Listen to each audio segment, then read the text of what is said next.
এটা পখিলা আৰু এখন ফুলনি।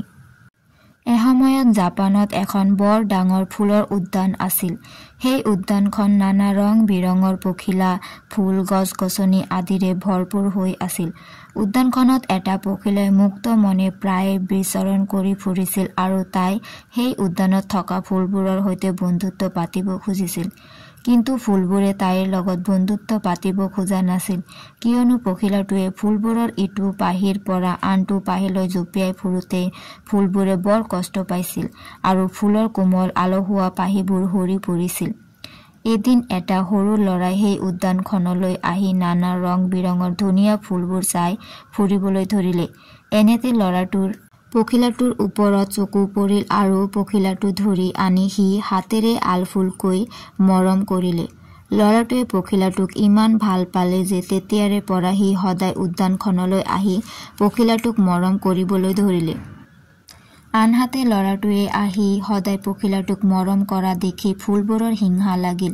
ফুলবোৰে পখিলাটোক ক'বলৈ ধৰিলে, তই ধুনীয়া হ'লে কি হ'ব, তোক মানুহে কোনো কামত নলগায় আৰু কেতিয়াবা হাতেৰে চুলেও পাখি দুখন ভাঙি থৈ যায়, কিন্তু আমাক পূজা পাৰ্বণত ব্যৱহাৰ কৰে।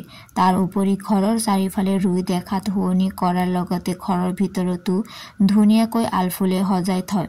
এনেকৈ ফুলবোৰে পখিলাটোক ইটিকিং কৰি থাকিল। ফুলবোৰে এনে কৰাত পখিলাটোৱে মনত বৰ কষ্ট পাই থাকিল, কাৰণ ফুলবোৰ তাইৰ বৰ মৰমৰ আছিল। পখিলাটোক ল'ৰাটোৱে বহুত মৰম কৰিছিল যদিও ল'ৰাটোৱে ফুলবোৰ নষ্ট কৰা কাৰ্যত তাই ভাল পোৱা নাছিল।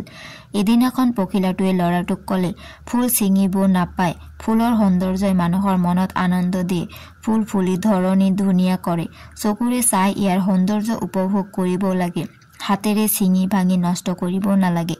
ল'ৰাটোক পখিলাটোৱে মৰম সনা মাতেৰে কোৱা কথাখিনি ফুলবোৰেও শুনি আছিল। ল'ৰাটো তেতিয়াৰ পৰা ফুলৰ উদ্যানলৈ আৰু নহা হ'ল। ফুলৰ জীৱন বচোৱাৰ বাবে ফুলবোৰে পখিলাটোক ধন্যবাদ দিলে আৰু পূৰ্বতে অপমান কৰি কথা কোৱাৰ বাবে ক্ষমা খুজিলে। সেইদিনাৰ পৰাই ফুলবোৰ আৰু পখিলাৰ মাজত ভাল বন্ধুত্ব গঢ়ি উঠিল। তেতিয়াৰ পৰা আজিও পখিলাই ফুলনিত ফুলৰ পাহিয়ে পাহিয়ে আলফুলকৈ মৰমেৰে বিচৰণ কৰি ফুৰে।